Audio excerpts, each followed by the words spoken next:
नमस्कार मेरे प्यारे साथियों। आज मैं आप लोगों के सामने श्रीमद् भागवत महापुराण के षष्ठ स्कंध का 5वां अध्याय लेकर आई हूँ। और उस अध्याय का नाम क्या है तो श्री नारद जी के उपदेश से दक्ष पुत्रों की विरक्ति तथा नारद जी को दक्ष का शाप। ये टॉपिक सुनते के साथ आपको ये लग रहा होगा कि नारद जी उपदेश दिए वो तो अच्छा किए, पर नारद जी को दक्ष ने शाप क्यों दिया, इसके बारे में सोचकर आप भी चिंतित हो रहे होंगे। तो चलिए इस चिंता का निवारण इस अध्याय के माध्यम से करेंगे हम आपका। आप इस वीडियो के अंत तक बने रहिए और श्रवण करते रहिए, सुनते रहिए, आपको इसका उत्तर अवश्य मिलेगा। श्री सुखदेव जी कहते हैं, क्या कहते हैं कि परीक्षित, भगवान के शक्ति संचार से दक्ष प्रजापति परम समर्थ हो गए हैं। उन्होंने पंचजन की पुत्री अस्किनी से हर्यश्व नाम के 10,000 पुत्र उत्पन्न किए हैं। ठीक है ना। पंचजन की पुत्री असिकनी से जो है वो हर्यश्व नाम के 10,000 पुत्र उत्पन्न किए हैं। कौन उत्पन्न किए हैं तो दक्ष प्रजापति जो है वो उत्पन्न किए हैं। दक्ष प्रजापति की पत्नी का नाम क्या था तो असिकनी था।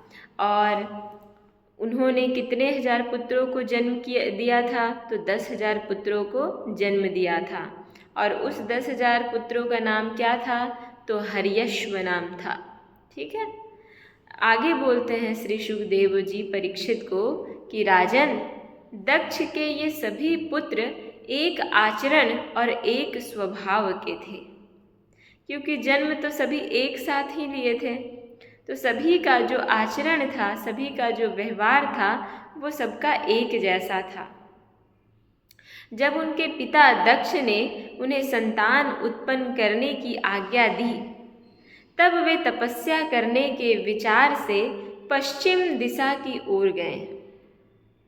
पश्चिम दिशा में सिंधु नदी और समुद्र के संगम पर नारायण सर नाम का एक महान तीर्थ है।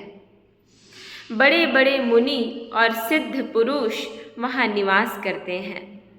नारायण सर में स्नान करते ही हर्यश्वों के अंतःकरण शुद्ध हो गए। उनकी बुद्धि भागवत धर्म में लग गई। फिर भी अपने पिता दक्ष की आज्ञा से बंध होने के कारण वे उग्र तपस्या ही करते रहे। जब देवर्षि नारद ने देखा कि भागवत धर्म में रुचि होने पर भी ये प्रजा वृद्धि के लिए ही तत्पर हैं, तब उन्होंने उनके पास आकर कहा, अरे हर्यश्वो, तुम प्रजापति तो क्या हुआ, तुम प्रजापति हो तो क्या हुआ, वास्तव में तो तुम लोग मूर्ख ही हो। बतलाओ तो, जब तुम लोगों ने पृथ्वी का अंत ही नहीं देखा, तब सृष्टि कैसे करोगे। बड़े खेद की बात है। देखो, एक ऐसा देश है जिसमें एक ही पुरुष है, एक ऐसा बिल है जिससे बाहर निकलने का रास्ता ही नहीं है, एक ऐसी स्त्री है जो बहुरूपणी है, एक ऐसा पुरुष है जो व्यभिचारिणी का पति है, एक ऐसी नदी है जो आगे पीछे दोनों ओर बहती है, एक ऐसा विचित्र घर है जो 25 पदार्थों से बना हुआ है, एक ऐसा हंस है जिसकी कहानी बड़ी विचित्र है, एक ऐसा चक्र है जो छुरे एवं वज्र से बना हुआ है और अपने आप घूमता रहता है। मूर्ख हर्यश्वो, जब तक तुम लोग अपने सर्वज्ञ पिता के उचित आदेशों को समझ नहीं लोगे और इन उपयुक्त वस्तुओं को देख नहीं लोगे, तब तक उन्हें आज्ञानुसार सृष्टि कैसे कर सकोगे। श्री सुखदेव जी कहते हैं परीक्षित से कि परीक्षित, हर्यश्व जन्म से ही बड़े ही बुद्धिमान थे, क्योंकि थे तो दक्ष प्रजापति के ही पुत्र। वे देवर्षि नारद की यह पहेली ये गूढ़ वचन सुनकर अपनी बुद्धि से स्वयं ही विचार करने लगे।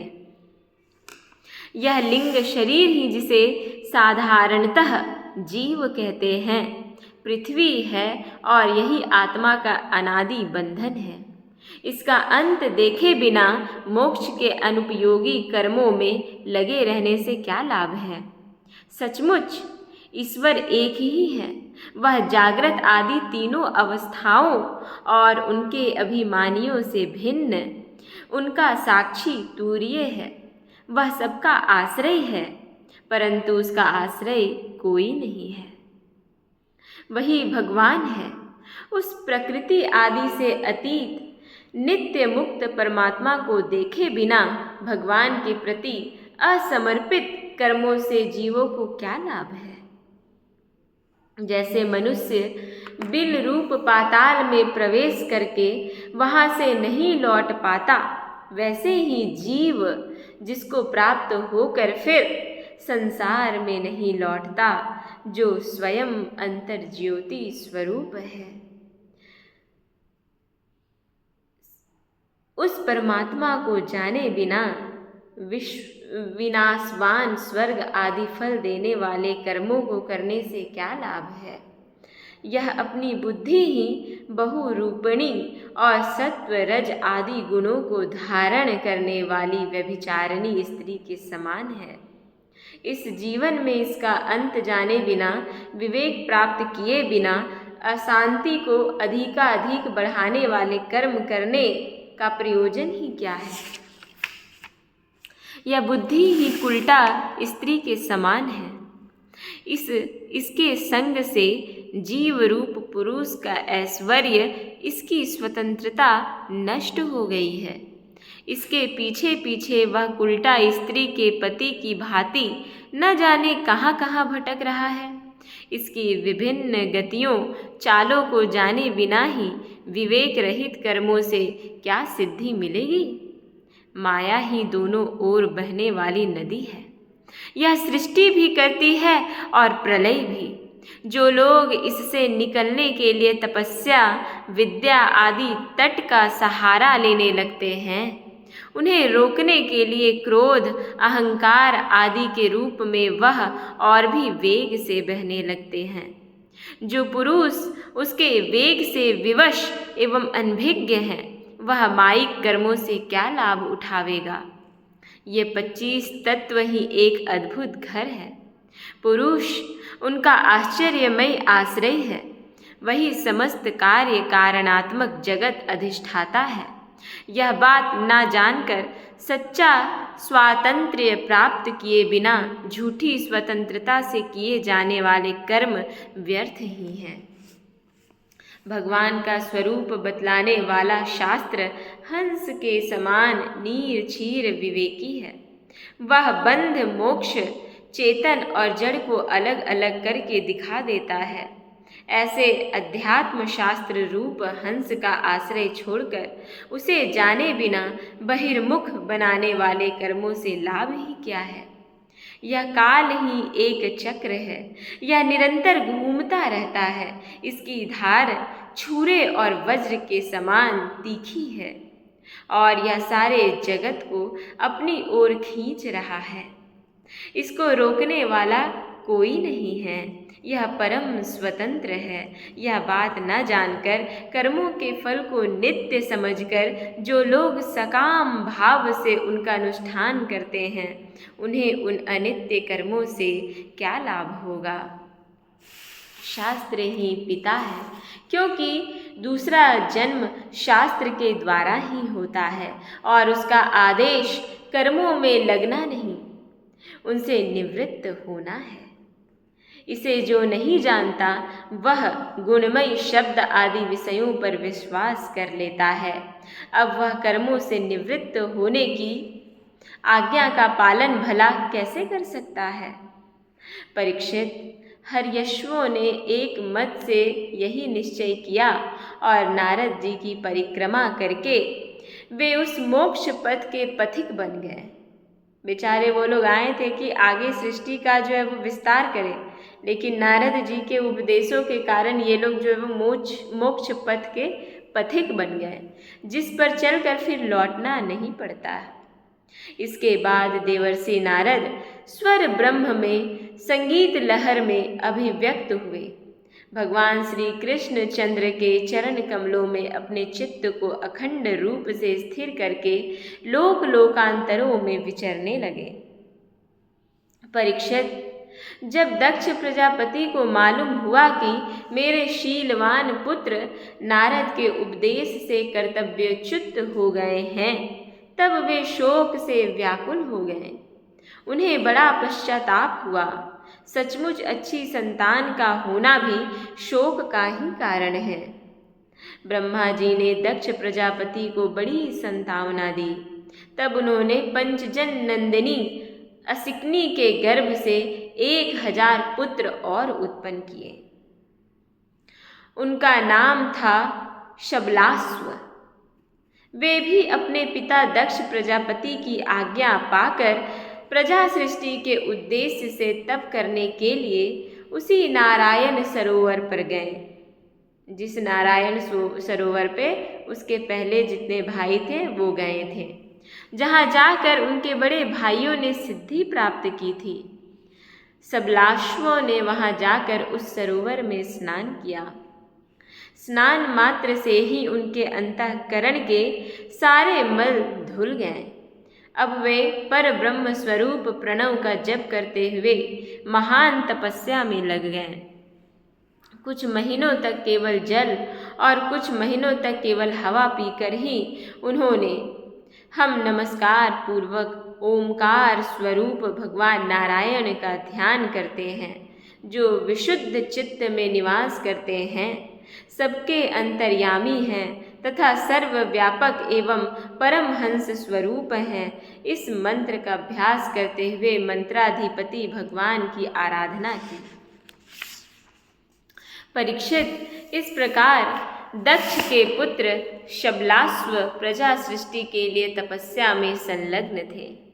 उनके पास भी देवर्षि नारद आए और उन्होंने पहले के समान ही कूट वचन कहे।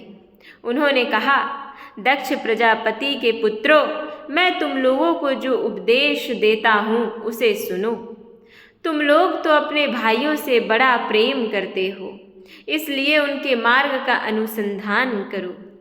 धर्मज्ञ भाई अपने बड़े भाइयों के श्रेष्ठ मार्ग का अनुसरण करता है, वही सच्चा भाई है।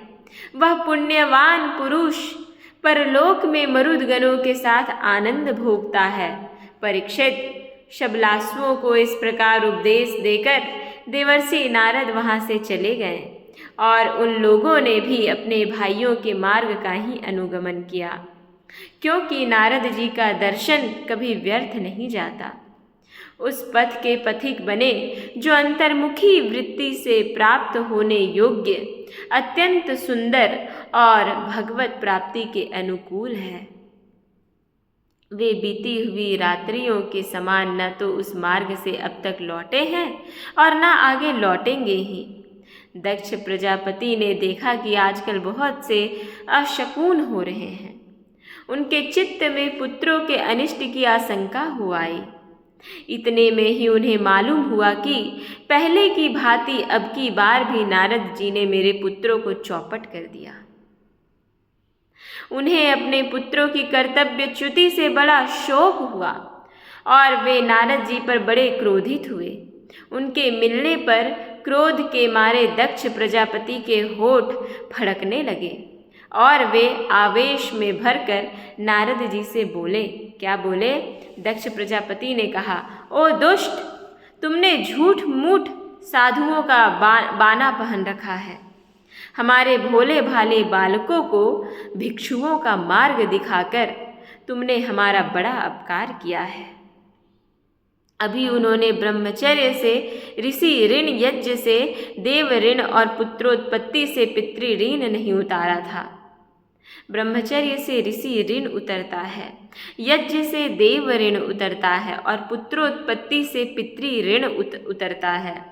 और ये तीनों ऋण उन्होंने नहीं उतारा था। उन्हें अभी कर्म फल की नश्वरता के संबंध में भी कुछ विचार नहीं था, परंतु परमात्मन, तुमने उनके दोनों लोकों का सुख चौपट कर दिया। इस प्रकार से दक्ष प्रजापति नारद को कह रहे हैं, और क्या कह रहे हैं कि सचमुच तुम्हारे हृदय में दया का नाम भी नहीं है। तुम एक प्रकार बच्चों की बुद्धि बिगाड़ते फिरते हो। तुमने भगवान के पार्षदों में रहकर उनकी कीर्ति में कलंक ही लगाया। सचमुच तुम बड़े निर्लज्ज हो।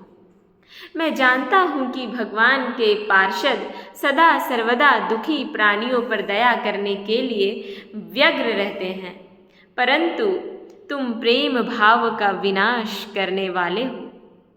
तुम उन लोगों से भी वैर करते हो जो किसी से वैर नहीं करते। यदि तुम ऐसा समझते हो कि वैराग्य से ही स्नेह पाश विषयासक्ति का बंधन कट सकता है, तो तुम्हारा यह विचार ठीक नहीं है, क्योंकि तुम्हारे जैसे झूठ मूठ वैराग्य का स्वांग भरने वालों से किसी को वैराग्य नहीं हो सकता। नारद, मनुष्य विषयों का अनुभव किए बिना उनकी कटुता नहीं जान सकता, इसलिए उनकी दुख रूपता का अनुभव होने पर स्वयं जैसा वैराग्य होता है वैसा दूसरों के बहकाने से नहीं होता। हम लोग सद्गृहस्थ हैं, अपनी धर्म मर्यादा का पालन करते हैं।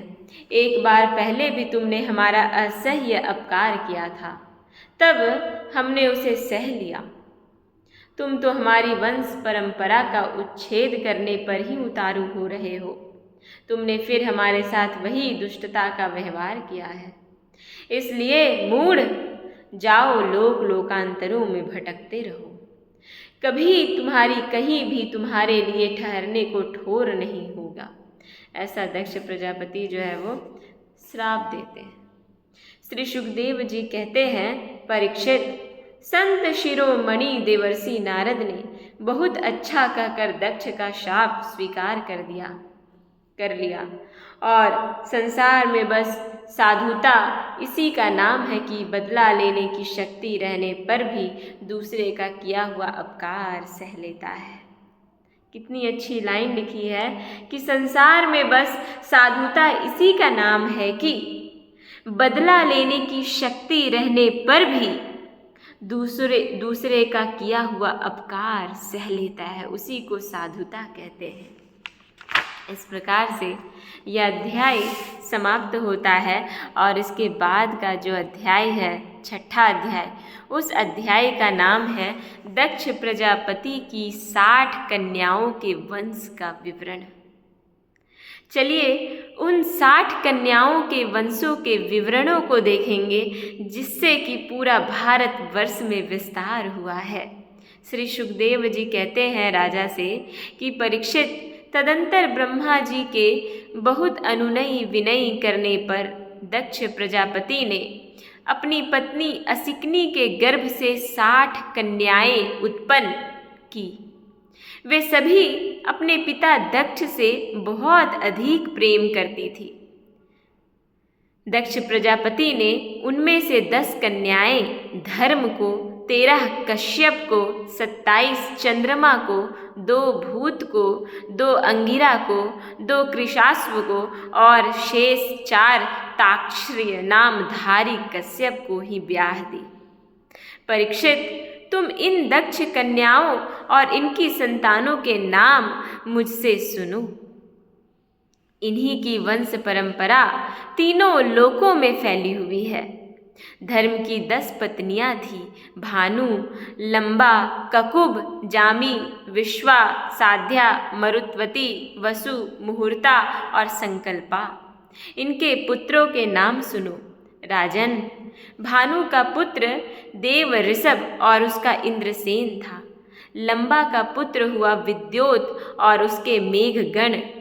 ककुब का पुत्र हुआ संकट, उसका किकट, और किकट के पुत्र हुए पृथ्वी के संपूर्ण दुर्गों अर्थात किलों के अभिमानी देवता। जामी के पुत्र नाम था स्वर्ग और उसका पुत्र हुआ नंदी। विश्वा के विश्वे देव हुए, उनके कोई संतान न हुई। साध्या से साध्य गण हुए और उनका पुत्र हुआ अर्थ सिद्धि। मरुत्वती के 2 पुत्र हुए, मरुत्वान और जयंत। जयंत भगवान वासुदेव के अंश हैं, जिन्हें लोग उपेंद्र भी कहते हैं। मुहूर्तों से मुहूर्त के अभिमानी देवता उत्पन्न हुए। ये अपने अपने मुहूर्त में जीवों को उनके कर्मानुसार फल देते हैं। संकल्पा का पुत्र हुआ संकल्प और उसका काम। वसु के पुत्र 8 वसु हुए, उनके नाम मुझसे सुनो। द्रोण, प्राण, ध्रुव, अर्क, अग्नि, दोष, वसु और विभावसु। द्रोण की पत्नी का नाम है अभिमति।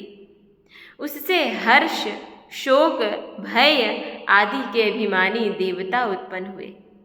प्राण की पत्नी ऊर्जस्वती के गर्भ से सह, आयु और पुरोजव नाम के 3 पुत्र हुए। ध्रुव की पत्नी धरणी ने अनेक नगरों के अभिमानी देवता उत्पन्न किए। अर्क की पत्नी वासना के गर्भ से तर्प अर्थात तृष्णा आदि पुत्र हुए। अग्नि नाम का वसु की पत्नी धारा के गर्भ से द्रविणक आदि बहुत से पुत्र उत्पन्न हुए। कृतिका पुत्र स्कंद भी अग्नि से ही उत्पन्न हुए, उनसे विशाख आदि का जन्म हुआ। दोष की पत्नी सरवरी के गर्भ से शिशुमार का जन्म हुआ, वह भगवान का कलावतार है। वसु की पत्नी अंगिरसी से शिल्प कला के अधिपति विश्वकर्मा जी हुए। विश्वकर्मा के उनकी भार्या कृति के गर्भ से चाक्षुष मनु हुए और उनके पुत्र विश्वे देव एवं साध्य गण हुए। विभावसु की पत्नी उषा से 3 पुत्र हुए, व्यष्टु, रोचिष और आतप। उनमें से आतप के पंचायम नामक पुत्र हुआ। उसी के कारण सब जीव अपने अपने कार्यों में लगे रहते हैं। भूत की पत्नी दक्ष नंदनी सरूपा ने कोटि कोटि रुद्रगण उत्पन्न किए। इनमें रैवत, अज, भव, भीम, वाम, उग्र, वृषा, कपि, अजैकपाद, अहिर्बुधन्य, बहुरूप और महान ये 11 मुख्य हैं। भूत की दूसरी पत्नी भूता से भयंकर भूत और विनायक आदि का जन्म हुआ। ये सब 11वें प्रधान रुद्र महान के पार्षद हुए। अंगिरा प्रजापति की प्रथम पत्नी स्वधा ने पितृगण को उत्पन्न किया और दूसरी पत्नी सती ने अथर्वांगिरस नामक वेद को जो है वो उत्पन्न पुत्र रूप में स्वीकार किया। कृशाश्व की पत्नी अर्ची से धूम्रकेश का जन्म हुआ और धिषणा से 4 पुत्र हुए, वेदशिरा, देवल, वयुन और मनु। तार्क्ष्य नामधारी कश्यप की 4 स्त्रियां थीं, विनता, कद्रु, पतंगी और यामिनी। पतंगी से पक्षियों का और यामिनी से शलभों का जन्म हुआ। विनता के पुत्र गरुड़ हुए, ये ही भगवान विष्णु के वाहन हैं। वीनता के ही दूसरे पुत्र अरुण हैं, जो भगवान सूर्य के सारथी हैं। कद्रु से अनेकों नाग उत्पन्न हुए। परीक्षित, कृत्तिका आदि 27 नक्षत्राभिमानिनी देवियां चंद्रमा की पत्नियां हैं। तो ये जो 27 नक्षत्र है ये चंद्रमा की क्या है? पत्नियां हैं। रोहिणी से विशेष प्रेम करने के कारण चंद्रमा को दक्ष ने शाप दे दिया। चंद्रमा को जो है वो दक्ष ने शाप दे दिया कि सिर्फ रोहिणी को ही तुम प्रेम करते हो, जिससे उन्हें क्षय रोग हो गया, उन्हें कोई संतान नहीं हुई। उन्होंने दक्ष को फिर से प्रसन्न करके कृष्ण पक्ष की क्षीण कलाओं के शुक्ल पक्ष में पूर्ण होने का वर तो प्राप्त कर लिया, परंतु नक्षत्राभिमानी देवियों से उन्हें कोई संतान न हुई। अब तुम कश्यप पत्नियों के मंगलमयी नाम सुनो, वे लोक माताएं हैं। उन्हीं से यह सारी सृष्टि उत्पन्न हुई है। उनके नाम हैं अदिति, दीति, दनु, काष्ठा, अरिष्टा, सुरसा, इला, मुनि, क्रोध, वसा, ताम्रा, सुरभि, शर्मा और तीमी। इनमें तिमी के पुत्र जलचर जंतु और सरमा के बाघ आदि हिंसक जीव हुए। सुरभि के पुत्र हैं भैंस, गाय तथा दूसरे 2 खुर वाले पशु। ताम्रा की संतान है बाज, गिद्ध आदि शिकारी पक्षी। मुनि से अप्सराएं उत्पन्न हुई। क्रोधवसा के पुत्र हुए सांप, बिच्छू आदि विषैले जंतु। इला से वृक्ष, लता आदि पृथ्वी में उत्पन्न होने वाली वनस्पतियां और सुरसा से यातुधान अर्थात राक्षस। अरिष्टा से गंधर्व और काष्ठा से घोड़े आदि 1 खूर वाले पशु उत्पन्न हुए। दनु के 61 पुत्र हुए। उनमें प्रधान प्रधान के नाम सुनो। द्विमूर्धा, शंबर, अरिष्ट, हयग्रीव, विभावसु, अयोमुख, शंकुशिरा, स्वरभानु, कपिल, अरुण, पुलोमा, वृषपर्वा, एक चक्र, अनुतापन, धूम्रकेश, विरूपाक्ष, विप्रचित्ति और दुर्जय। स्वरभानु की कन्या सुप्रभा से नमूची ने और वृषपर्वा की पुत्री शर्मिष्ठा से महाबली नहुष नंदन ययाति ने विवाह किया। दनु के पुत्र वैश्वानर की 4 सुंदरी कन्याएं थीं। इनके नाम थे उपदानवी, हयशीरा, पुलोमा और कालका। इनमें से उपदानवी के साथ हिरण्याक्ष का और हयशीरा के साथ क्रतु का विवाह हुआ। ब्रह्मा जी की आज्ञा से प्रजापति भगवान कश्यप ने ही वैश्वानर की शेष 2 पुत्रियों पुलोमा और कालका के साथ विवाह किया। उनसे पोलोम और कालकेय नाम के 60,000 रणवीर दानव हुए। इन्हीं का दूसरा नाम निवात कवच था। ये यज्ञ कर्म में विघ्न डालते थे, इसलिए परीक्षित तुम्हारे दादा अर्जुन ने अकेले ही उन्हें इंद्र को प्रसन्न करने के लिए मार डाला। यह उन दिनों की बात है जब अर्जुन स्वर्ग में गए थे। विप्रचित्ति की पत्नी सिंहिका के गर्भ से 101 पुत्र उत्पन्न हुए। उनमें सबसे बड़ा था राहु, जिनकी गणना ग्रहों में हो गई।